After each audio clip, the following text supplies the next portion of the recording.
Noore kirjanduse mõte on sama nagu noorusel, olla elus, tuua uusi impulsse ja kõneleda meiega meie kaasajast. Kui te avate ajakirja Värske Rõhk mõne numbri, siis otsigi sealt ennekõike tänast päeva. Tänane päev on nendes luuletustes ja novellides mitte ainult teemades, vaid ka vormis. Autorid, kes siin kirjutavad, on vapralt tunginud kirjandusdžunglisse, mis näib esmapilgul läbimatu.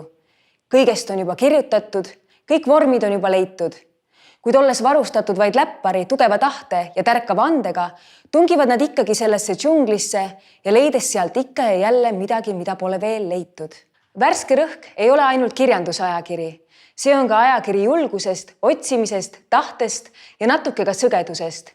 Kuid miks üldse on vaja otsida ja katsetada? Mida annab meie igapäevale juurde see, kui keegi kuskil uusi kirjanduslikke vorme testib? Aga just seda annabki. Julgust otsida. Sest kui keegi on juba nii hull, et hakkab midagi uut otsima sajandeid püsinud ehitise juures, siis miks ei võiks me kõik olla kübeke vapramad? Üks hea kaastöö on kulda väärt või siis 3 hästi pikka paid. Ja loomulikult tunnustust ja head honorari.